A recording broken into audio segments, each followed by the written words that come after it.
ہماری درخواست تھی کہ لیول پلینگ فیلڈ ہمیں پرووائڈ کرے. یہ پاکستان کی سب سے بڑی پولیٹیکل پارٹی ہے اور اس کی ساری پاپولرٹی ہے. یہ صرف یہ نہیں ہے کہ پارٹی کتنی پاپولر ہے، یہ عوام کی بنیادی حقوق کا حصہ ہے کہ وہ ڈیموکریٹک پروسیس میں شامل ہو. وہ ہر جگہ ہر وقت پہ ہمیں روکا گیا اور ہمیں وہ ریفیوز کیا گیا. ہمیں لیول پلینگ فیلڈ کیا فیلڈ ہی نہیں دی گئی، ہم سے بلا لیا گیا، ہمارے پروپوزل سیکنڈر روکے گئے، ہمارے نامینیشن فارم ریجیکٹ کیے گئے ٹیکنیکل بنیادوں پہ. لیکن کمپین میں حصہ لینا تو ہمارا حق ہے اور کمپین میں پارٹیسپیٹ کرنا بھی ہمارا حق ہے. ہم درخواست دیتے ہیں تو ہمیں اجازت نہیں ملتی. میں کل شام کو بنیر سے واپس آیا ہوں جہاں میں N8 میں پارٹیسپیٹ کر رہا تھا. ہم نے 5 کنونشن ہی کر لی، وہ سارے کلوز انڈور جگہوں میں کر لی کیونکہ ہمارے پاس نہیں تھی. اور ساری جگہوں پہ جہاں ہمارے کینڈیڈیٹس ریلی کرنا چاہتے ہیں وہاں ان کی اجازت نہیں ہے. آج کے لیے خان صاحب کی ہدایات کے مطابق ہم نے سارے امیدواران کو یہ ڈائریکشن دی تھی خان صاحب کی طرف سے کہ وہ آج کے دن قانون کے مطابق ریلیز نکالیں. میں نے وائس میسج بھی ان کو خان صاحب کی ڈائریکشن پہنچائی کہ آپ کا جو بھی ریلی ہو وہ پرامن طریقے سے ہو، آپ کے پاس اپنے ملک کے جھنڈے ہو، آپ کے پاس پاکستان تحریک انصاف کا جھنڈا ہو، آپ پرامن نکلے، اپنے راستے پہ چلتے ہوئے ریلی نکالے، عوام میں اپنے نشانات انٹروڈیوس کروائے. آپ نے دیکھا 80 سالہ سابق گورنر صاحب میاں اظہر صاحب کو بھی اریسٹ کیا گیا. ایسے طریقہ کار آئین قانون کی سراحت خلاف ورزی ہے. یہ عوام کا راستہ روکنے کے مترادف ہے.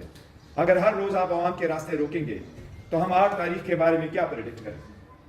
میری الیکشن کمیشن سے درخواست ہے کہ آپ نے ہی کوڈ آف کنڈکٹ متعارف کروایا تھا، ہم نے آپ سے ملے تھے، آپ نے ہمیں یقین دہانی کرائی تھی، آپ نے بند کمرے میں بھی یقین دہانی کرائی تھی، آپ نے اوپن ہال میں سارے پولیٹیکل پارٹی کے سامنے یقین دہانی کروائی تھی کہ الیکشن کے شیڈول آنے کے بعد سب کو برابر اور مساوی کا سلوک ملے گا.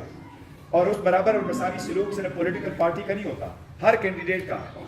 ہمارے کینڈیڈیٹوں کو آج اپنے انتخابی نشانات انٹروڈیوس کرانے میں کیوں یہ دقتیں پیش آئی، ان میں کیوں یہ مشکلات پیش آ رہی ہے. ہم الیکشن کمیشن سے باضابطہ طور پر مطالبہ کرتے ہیں کہ اس کے خلاف ایکشن لے، میک شور کرے ہمیں آئندہ یہ نہ ہو. لیکن جو آج ہمیں روکا گیا اور ہمارے اس راستے میں رکاوٹیں ڈالی گئی، یہ ہم سمجھتے ہیں آئین اور قانون کی خلاف ورزی ہے. اس کے بعد میں لے لوں کروں گا، کسی بھی پولیٹیکل پارٹی کے لیے یہ خوشی کا دن ہوتا ہے کہ وہ آپ کے ساتھ اپنا انتخابی منشور شیئر کرے. میں یہ افسوس کے ساتھ بھی کہنا پڑتا ہے کہ میں خوشی کے ساتھ تو بیٹھا ہوں رؤوف صاحب کے ساتھ اور رضوان صاحب کے ساتھ، اپنے سارے دوستوں کے ساتھ، لیکن جس ٹیم نے بڑی محنت کے ساتھ 6 مہینے کام کرتے ہوئے اس مینیفیسٹو کو تیار کیا، اس کے میجارٹی ممبران صاحبہ جو حالات بنے ہوئے ہیں آپ کے سامنے ہیں، ان کے پیش نظر وہ میرے ساتھ آج نہیں بیٹھ سکتے. ہم آپ کو اجتماعی طور پر وہ نہیں ڈسپلے کر سکتے ہیں جو ہے. یہ ہم سمجھتے ہیں کہ یہ اٹسیلف آئین اور قانونی خلاف ورزی ہے. ہمیں اگر مینیفیسٹو ڈسپلے کرنے میں دشواریاں آ رہی ہیں تو ایسے آپ اندازہ کریں کہ کتنی کوشش کی جا رہی ہے ایک پارٹی کو انٹائر پروسیس آؤٹ کرنے کے لیے اور ان کے سپورٹر اور ووٹر اور کینڈیڈیٹس.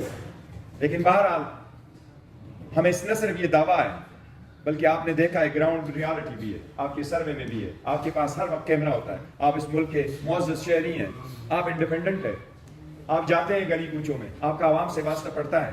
ہماری مور دین 70% پاپولرٹی ہے الحمدللہ.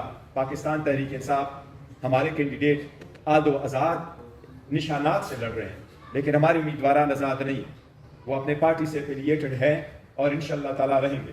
اس لیے ہم نے عوام کی خاطر اپنے مینیفیسٹو جو بنایا اس کے مین پوائنٹس کا میں آپ کے ساتھ شیئر کرتا ہوں.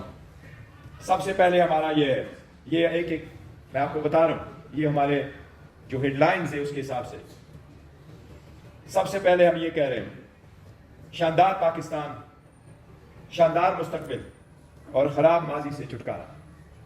اس سلوگن کے تحت شاندار مستقبل اور خراب ماضی سے چھٹکارا، شاندار مستقبل اور خراب ماضی سے چھٹکارا.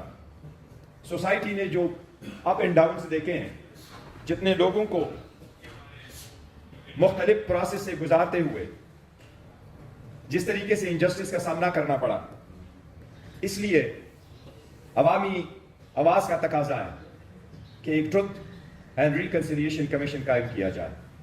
پاکستان تحریک انصاف اگر پاور میں آتی ہے اور انشاءاللہ آئے گی تو ہم ٹروتھ اینڈ ریکنسیلیشن کمیشن بنائیں گے جو ان ساری باتوں کے تہ تک انشاءاللہ تعالیٰ جائے گا۔ ہر سوسائٹی میں انجسٹس کا تدارک ہونا چاہیے، ہر سوسائٹی میں آگے بڑھنے کے لیے ایک راستہ ہونا چاہیے۔ عوام، ملک، جمہوریت، اس ملک کی اکانومی کی خاطر ہم نے آگے بڑھنا ہے، اس لیے ہم یہ کہیں گے کہ جسٹس اور ایکول کے لیے ہم یہ ایک کمیشن بنائیں گے جس کی کنسرن جتنے بھی ڈسپیرٹیز ہیں ان کو ایڈریس کیا جائے۔ دوسری بات جس کی طرف میں آپ کی توجہ مبذول کرانا چاہوں گا وہ یہ، اور ہمارا سلوگن ایک ہے، ایک قوم ایک جیسے قانون سب ہوں گے برابر، ایک قوم ایک جیسے قانون سب ہوں گے برابر۔ ہم نے ہمیشہ سے کہا ہے، خان صاحب کا ویژن یہی ہے ریاست مدینہ، اور ہمیشہ یہی ہے کہ رول آف لا ہو، ویژن یہی ہے کہ سب قانون کے سامنے برابر ہو۔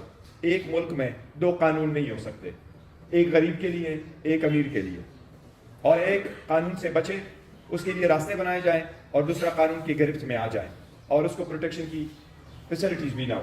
اس لیے اس سے بچنے کے لیے ہم یہ چاہتے ہیں کہ ہم رول آف لا پہ زیادہ زور دیں، اور میں ایز اے بیرسٹر کی حیثیت سے آپ کو کہتا ہوں کہ رول آف لا پوری دنیا کا بنیادی حقوق ہے۔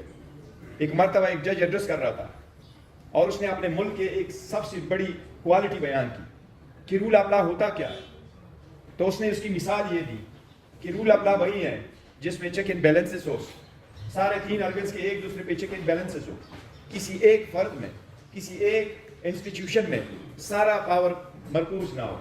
اس لیے اگر سب اپنے اپنے دائرے میں رہتے ہوئے اپنے قانونی فرائض انجام دے تو تب ہوگا ایک ہی قانون اور تب ہوگا سب کے لیے ایک جیسا ملک۔ اس لیے اس کی طرف ہم نے اسٹیپ دیے ہیں، وہ میں بہت جلد آپ کے ساتھ شیئر کریں گے۔